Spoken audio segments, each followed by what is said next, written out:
নবনির্বাচিত মাননীয় স্পিকার এবং ডেপুটি স্পিকার, আসসালামু আলাইকুম।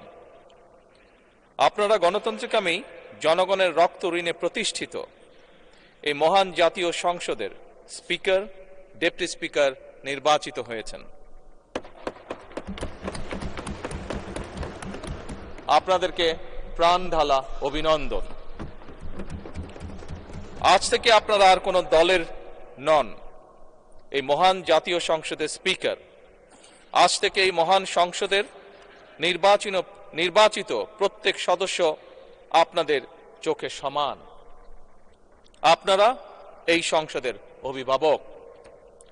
মাননীয় স্পিকার, গত ১.৫ দশকের বেশি সময় ধরে সকল গণতান্ত্রিক রাজনৈতিক অধিকার কেড়ে নিয়ে জনগণকে দুর্বল জনগোষ্ঠীতে পরিণত করা হয়েছিল।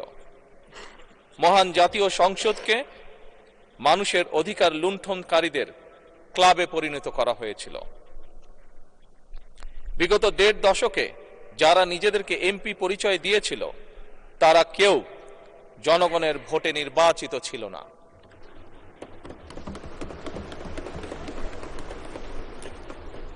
কিন্তু আজ এই সংসদে জনগণের সরাসরি ভোটে নির্বাচিত জনপ্রতিনিধিদের সংসদ।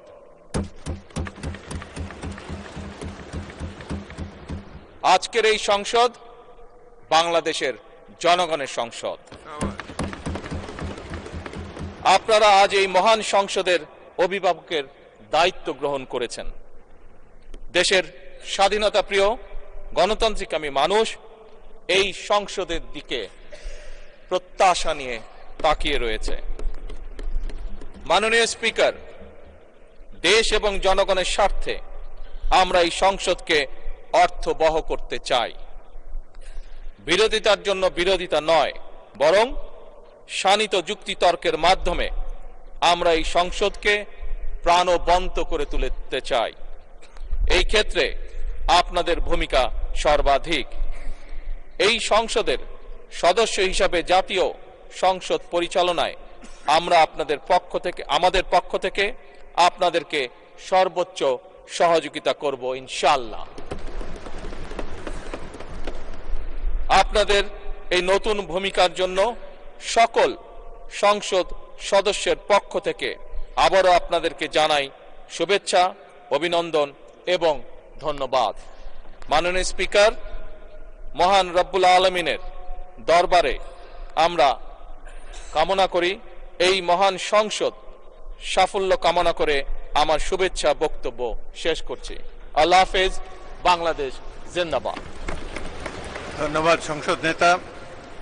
এবার আমি মাননীয় বিরোধী দলের নেতাকে বক্তব্য রাখার জন্য আহ্বান জানাচ্ছি।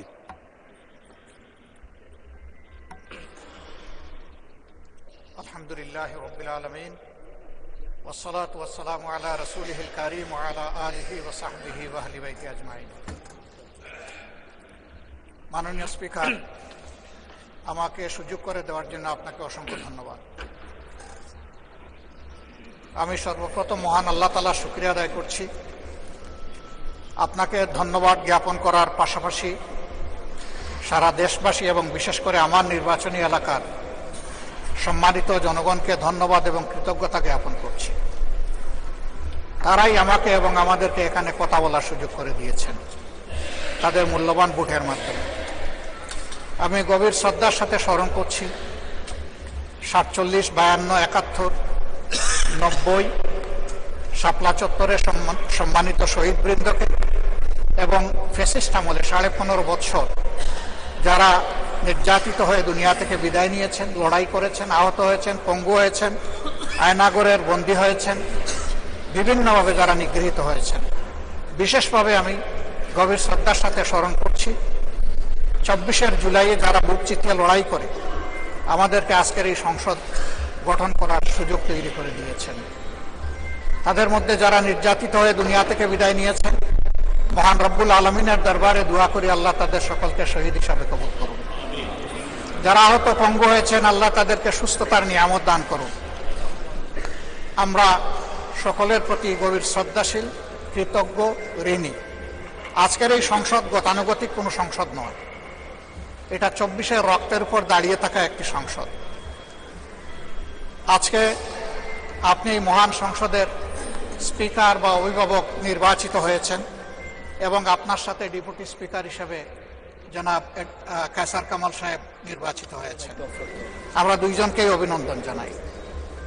মাননীয় স্পিকার, বাংলাদেশের স্বাধীনতার পরপর 55টি বৎসর আমরা অতিক্রম করে এসেছি।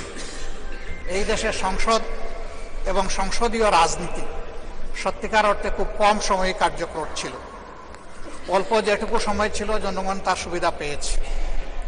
বেশিরভাগ সময় ফ্যাসিজমের কবলে পড়ে এই সংসদ ছিল অনেকটা দামি সংসদ, অকার্যকর। এবং আপনি যে বিরল সম্মানে আজকে ভূষিত হয়েছেন, এই জায়গায় অভিভাবকত্বের দায়িত্ব যারা পালন করেছেন অতীতে, তারা নিজের উপর, সংসদের উপর, দেশবাসীর উপর, গণতন্ত্রের উপর, মানুষের অধিকারের উপর তারা সুবিচার অনেকেই করতে পারেননি। আমরা আশা করি আপনার এই অভিভাবকত্বের জায়গা থেকে, আপনি যদিও একটা দল থেকে নির্বাচিত হয়ে সংসদে এসেছেন, কিন্তু ইতিমধ্যেই আপনি ঘোষণা দিয়েছেন যে আপনি জাতীয়তাবাদী দলের স্থায়ী কমিটির সদস্য পদ থেকে পদত্যাগ করেছেন। এখন আপনি সকলের, আমরা মনে করি আপনার কাছে সরকারি দল এবং বিরোধী দল আলাদা কিছু হবে না। আপনার কাছে আমরা সুবিচার পাব, জাতির কল্যাণে যে কথাগুলো বলতে চাইব সেই কথাগুলো বলার সুযোগ আপনার কাছ থেকে পাব। আপনার নেতৃত্বে এটি একটি গতিশীল সংসদ হবে, এটা আমরা আশা করতে চাই। আমরা আশা করতে চাই অতীতে যে মন্দ নজির সৃষ্টি হয়েছে বিভিন্ন সময়, এটি নতুন করে আর হবে না। আজকের এই সংসদে অনেক তরুণ সদস্য এখানে আজকে এসেছেন। আমিও বয়সে একটু বেশি হলেও আমিও তরুণ। আমার জীবনে এটা প্রথমে এই সংসদে ঢুকে, সুতরাং আমিও তরুণদের একজন। সেই তরুণরা যারা এখানে প্রাজ্ঞ আছেন, অতীতে যারা এই মহান সংসদের সদস্য বারবার নির্বাচিত হয়েছেন, তাদের কাছ থেকে আমরা ভালো কিছু শিখব। আমরা অতীতের সংসদগুলোতে দেখেছি এখানে দেশের মানুষের কল্যাণ বিবেচনায় আলোচনা না হয়ে মানুষের চরিত্র হননের জন্য এখানে বিপুল সময় ব্যয় করা হয়েছে। আমি আপনাকে বিনীতভাবে অনুরোধ করব, এই সংসদ যেন কারো চরিত্র হননের কেন্দ্রে পরিণত না হয়। আপনার কাছ থেকে কেউ সামান্যতম সুযোগও যেন এই ব্যাপারে না পায়। আমরা চাই এই সংসদ শুধুমাত্র জনকল্যাণে প্রতিষ্ঠিত হবে এবং পরিচালিত হবে। আমি আস্থাশীল, গভীর আস্থাশীল, আপনি একজন লড়াকু মুক্তিযোদ্ধা, আপনি পারবেন ইনশাআল্লাহ এই সংসদকে সফলভাবে নেতৃত্ব দিতে। আমরা আপনার সঙ্গত প্রত্যেকটি বিষয়ে কথা দিচ্ছি, আমরা আপনাকে সমর্থন দিব, সহযোগিতা দিব, আপনার জন্য দোয়া করব। আমরা আপনার কাছ থেকে শুধু ইনসাফ আশা করব। আপনি যদি এই সংসদের উপর ইনসাফ করেন, তাহলে 18 কোটি মানুষের উপর ইনসাফ করা হবে। কারণ রাষ্ট্রের গুরুত্বপূর্ণ 3টি অঙ্গের একটি হচ্ছে সবচেয়ে গুরুত্বপূর্ণ অঙ্গ। এই অঙ্গটা যখন সুস্থ সবলভাবে পরিচালিত হবে, বাকি 2টা অঙ্গ সরাসরি সেইভাবেই কাজ করবে। মাননীয় স্পিকার, আবারও বলি, জুলাইয়ের রক্তের উপর দাঁড়িয়ে এই সংসদ, জুলাইয়ের একটা প্রত্যাশা ছিল, একটা মাত্র স্লোগান ছিল, উই ওয়ান্ট জাস্টিস। আমি আবার এটা এখন উচ্চারণ করলাম, উই ওয়ান্ট জাস্টিস।